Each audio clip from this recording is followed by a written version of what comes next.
Hi, and welcome to the Digital Digging YouTube channel. In this video, we're taking a look at the world of Fallout 4.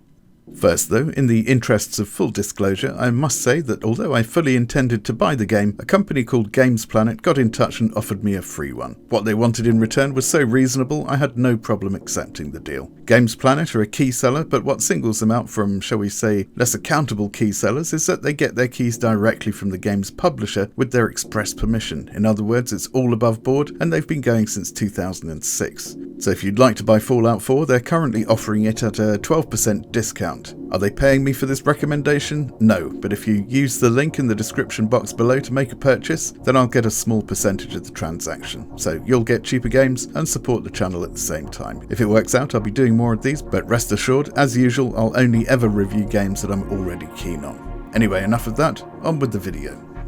As a franchise, Fallout has been running since 1997, though it drew and continues to draw many of its influences from an earlier 1988 game called Wasteland. Over the years, the storyline has developed, as have the graphics, with the accompanying gameplay expanding to explore and take advantage of the technological advances in home computing power and console development.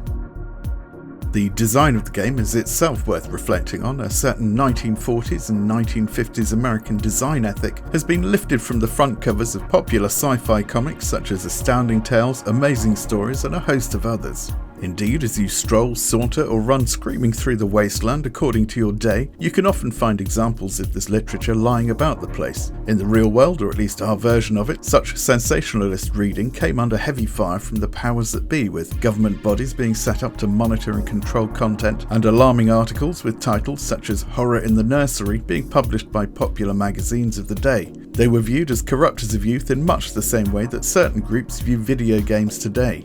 Anyway, though the world of Fallout is based somewhere in the 23rd century, the overall feel is of an America which progressed through the decades, with its heart set on a certain futuristic retro style in which the atom bomb and all its side effects are a common theme. And congratulations have to go to the design and modelling teams here. Each original asset in the game has been designed and executed wonderfully, and the attention to detail really pulls you into the game. This is also enhanced by some faux period songs, many of which ponder the effects of radiation poisoning in a jaunty manner and act as the game's soundtrack. Anyway, speaking of immersion, Bethesda has included a number of hooks, not only to get you involved with the life of the central character while you're playing it, but have also introduced a number of characters and situations which will no doubt have you thinking about the game even while you're away from the keyboard or controller, whichever is your fancy. The first effort to get you personally involved with the game is the character customization tool, which has to be one of the most flexible on the market, at least in terms of face modification. The second is the name selection, which will crop up later in the game as you'll be referred to by name by your robot butler Codsworth. You are then introduced to the pre-war world and given a family to interact with for a short while before the bomb drops and you have to take shelter in the nearest vault. So there's a sense of loss to cope with. You know that the world into which you will later emerge will never compare favourably with the one you left behind. Then there's a second loss as your partner is killed before your eyes and your child taken from you, introducing an element of personal grievance coupled with a potential future direction, that of retrieving your child.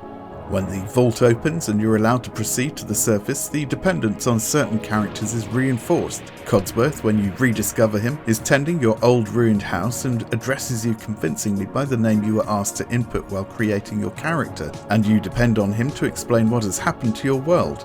In short order, you then meet with a dog with which you form a relationship of a kind, and then you run into the Minutemen, a force for order in this chaotic world, but one which hopes to snag you into involvement should you wish to play the game in that way. And even if you do the right thing, you're not allowed to abandon the past, as one of your early missions is to escort a group of settlers to your old home in Sanctuary, which evokes your former life and reinforces the need to find your missing child.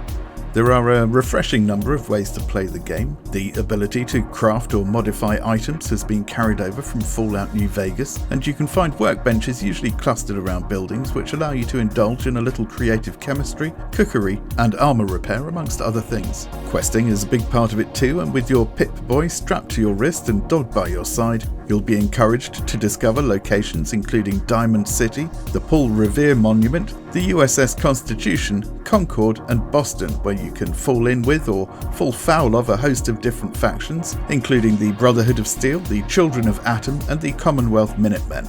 In addition to the tried and tested questing route is the ability to construct settlements and encourage others to populate them. These can be modest affairs such as small trading posts, or you can go to the other end of the scale and create a huge teeming city, modifying individual buildings or starting from scratch. In fact, one of the things that will ensure this game endures is the fact that it's a number of well-rounded games in one. It's a decent first-person shooter, it's a decent survival game, and it's a decent city builder, which I'll be exploring for a good while yet, and bringing you videos when something sufficiently interesting occurs. Okay, don't forget the link in the description box below if you fancy giving it a spin for yourselves, and as usual, like the video if you do, dislike it if you don't. If you're feeling like you can take or leave it, then you could do nothing at all, or until YouTube implement the gently oscillating, flatly held hand to indicate indifference, you could try simulating it by liking the video, then disliking the video, and then liking it again. I've no idea if this will accomplish anything at all, but it's worth a try. Or not. Okay, cheerio chaps, and I hope to see you for the next one. Bye bye.